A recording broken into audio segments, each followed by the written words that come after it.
오늘 하나님이 주신 말씀은 아가서 8장 6절 말씀입니다. 제가 봉독하겠습니다. 너는 나를 도장같이 마음에 품고 도장같이 팔에 두라. 사랑은 죽음같이 강하고 질투는 수올같이 잔인하며 불길같이 일어나나니 그 기세가 여호와의 불과 같으니라. 아멘.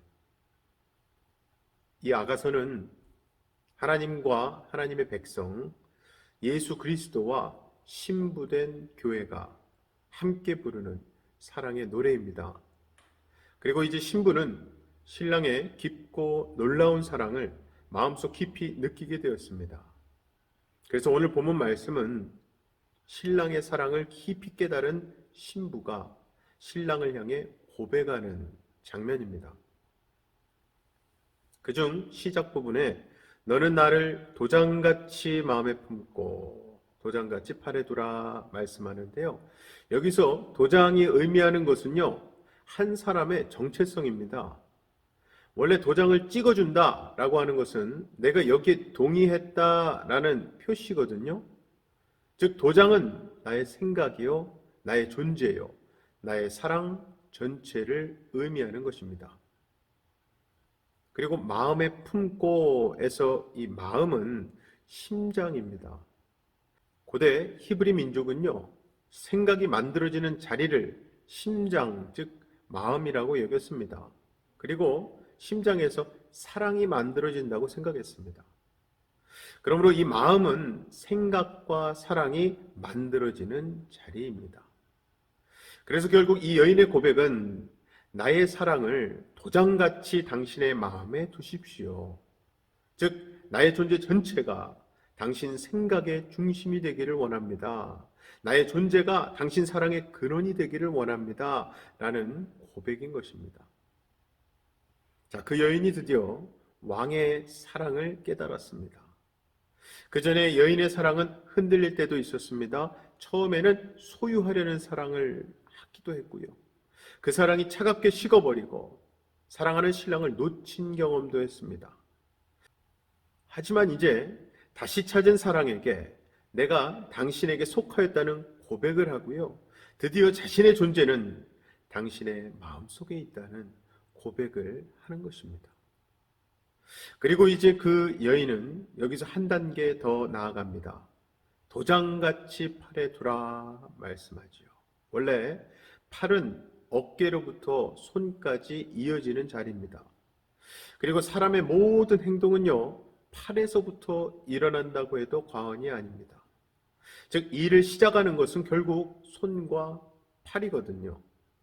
물건을 잡는 것, 놓는 것, 던지는 것 등 모든 일은 팔로부터 시작되는 일입니다.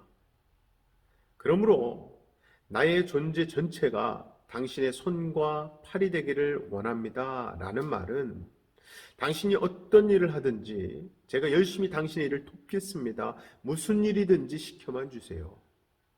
당신의 팔처럼 내가 부지런히 움직여서 성실하게 일하겠습니다. 라는 고백인 것입니다. 이 고백은요, 강제로 시켜서 되는 일이 아닙니다. 만약에 처음에 너는 나의 팔이 되라 강요했다면은 오히려 강하게 저항했든지 오래가지 못했을 겁니다. 하지만 이 여인은 사랑하는 왕으로부터 깊은 사랑을 받고 있다는 사실을 이제 깨달았기 때문에 그 여인은 이제 자발적으로 당신의 손과 팔이 되겠다고 고백하는 것입니다. 자, 그렇다면 우리는 어떻습니까? 우리는 하나님 앞에 이렇게 고백하고 있습니까? 우리가 하나님의 사랑을 많이 받고 그 사랑 때문에 구원받았고 다시는 죄의 종로를 타지 않는 사람이 되었는데 우리는 과연 하나님의 손과 팔이 되어 일하고 있습니까?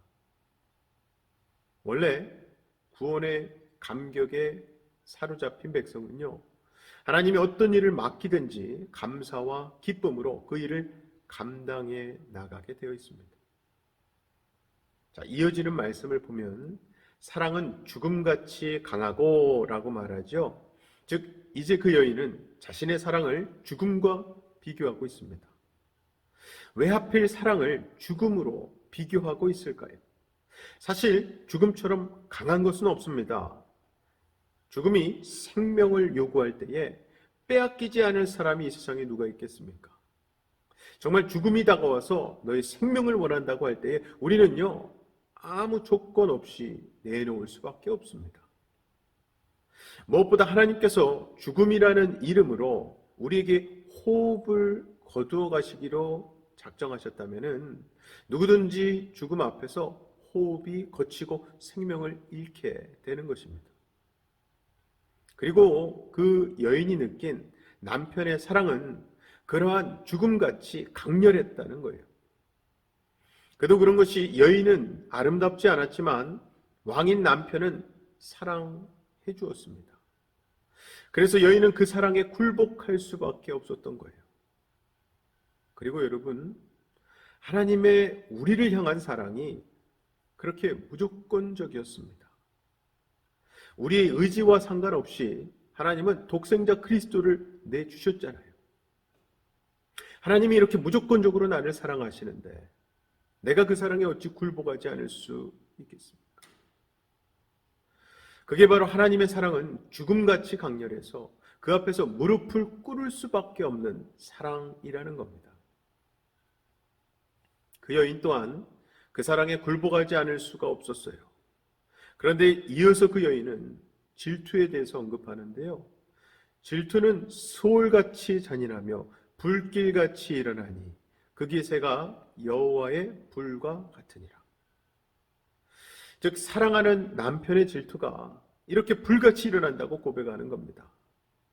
원래 질투라는 감정은요, 느껴본 사람만이 아는 감정이죠. 그리고 오늘 말씀은 이 질투의 감정이 하나님께서 당신의 백성을 향해 가지는 감정이라고 표현하는 거예요.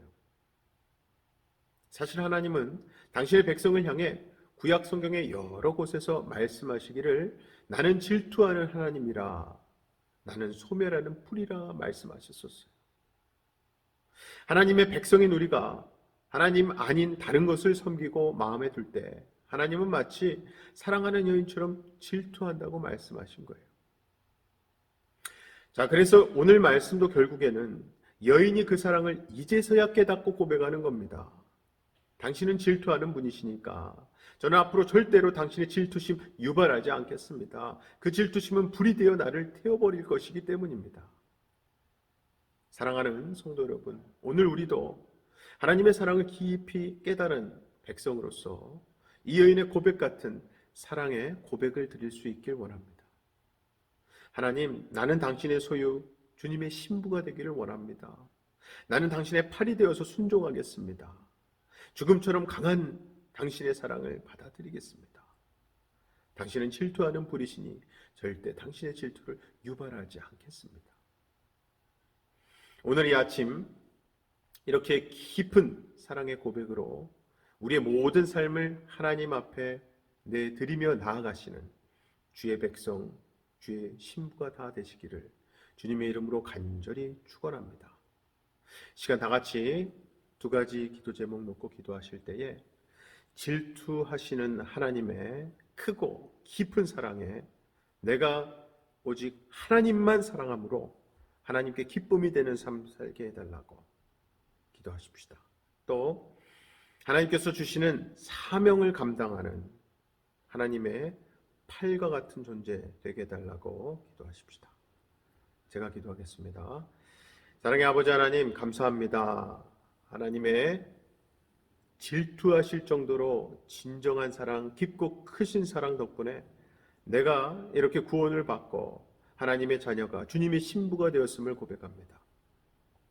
그 사랑에 오직 당신만 사랑하겠습니다 고백하고 삶 가운데서도 주님만을 우선순위로 여기는 삶을 살게 하여 주시옵소서. 특별히 하나님께서 매일매일 우리에게 주시는 사명, 영혼 구원뿐만 아니라 가정을, 교회를 위해 기도하라고 주시는 여러 가지 사명들을 감당해낼 수 있는 주님의 팔과 같은 존재가 되게 하여 주시옵소서. 그래야 우리 삶 가운데 하나님 말씀대로 순종하는 삶, 하나님께 쓰임받는 삶이 되어서 하나님께 누구보다 기쁨이 되는 자녀가 또 백성이 되게 하여 주시옵소서. 믿고 감사드리며 예수님 이름으로 기도합나이다. 아멘.